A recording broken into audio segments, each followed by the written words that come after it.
Hello guys, birthday കഴിഞ്ഞ് ഒരു മാസം ആയപ്പോഴാണ് എനിക്ക് ബർത്ത്ഡേയുടെ വ്ലോഗ് ഇടാനായിട്ട് തോന്നിയത്. അങ്ങനെ ഞാൻ രാവിലെ എണീച്ച് കുളിച്ച് റെഡിയായിട്ട് അമ്പലത്തിലൊക്കെ പോയിട്ട് തിരിച്ച് വരുന്നതായിരിക്കും മിച്ചുവിനെയൊക്കെ പോയെന്ന് കണ്ടു. അത് കഴിഞ്ഞ് ഞാൻ നേരെ ചെരുപ്പ് വാങ്ങിക്കാനായിട്ടാണ് പോയത്. ചെരുപ്പ് വാങ്ങിച്ചിട്ട് വീട്ടിൽ എത്തിയപ്പോൾ അമ്മ ബ്രേക്ക്ഫാസ്റ്റ് ഉണ്ടാക്കി തന്നു. അപ്പവും മുട്ടക്കറിയായിരുന്നു.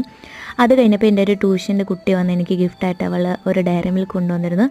അതും വാങ്ങിച്ച് കഴിഞ്ഞപ്പോഴത്തേക്കിനും ഉച്ചയ്ക്ക് അമ്മ സദ്യ ഉണ്ടാക്കി തന്നു. അങ്ങനെ സദ്യയും നല്ല ബേഷായിട്ട് കഴിച്ച് ഉറങ്ങി എണീച്ചപ്പോഴത്തേക്കിനും വൈകുന്നേരം ആയപ്പോൾ എൻ്റെ കുട്ടികളെല്ലാവരും കൂടി വന്നു. ബർത്ത്ഡേ പാർട്ടി ഉണ്ടായിരുന്നു. അങ്ങനെ പിള്ളേരെല്ലാവരും വന്ന് അവരോട് കുറേ നേരം കാര്യമൊക്കെ പറഞ്ഞു കേക്ക് പറഞ്ഞു. അമ്മയും അച്ഛനും വാങ്ങിച്ചു തന്നൊരു കേക്കും പിന്നെ കുട്ടികളുടെ വക ഒരു കേക്കും പിന്നെ ഞാൻ തന്നെ ബ്രെഡ് ഉണ്ടാക്കിയൊരു കേക്ക് ഉണ്ടായിരുന്നു. അങ്ങനെ അതിൻ്റെ കേക്ക് കട്ടിങ് ഒക്കെ കഴിഞ്ഞതിന് ശേഷം പിള്ളേരുടെ നിന്ന് ഗിഫ്റ്റും ഒക്കെ കണ്ട് കുറേ നേരം അവരുടെ കളിക്കുകയൊക്കെ ചെയ്തപ്പം വൈകുന്നേരത്തെ പാർട്ടി ആയതുകൊണ്ട് തന്നെ രാത്രിയൊക്കെ ആയിപ്പോയപ്പോൾ തന്നെ താമസിച്ചു. അങ്ങനെ അടിപൊളി എൻജോയ് ചെയ്തൊരു ഡേ കൂടെയാണ്. അപ്പോൾ അത്രയുള്ള ടാറ്റ ബൈ, സീ യു.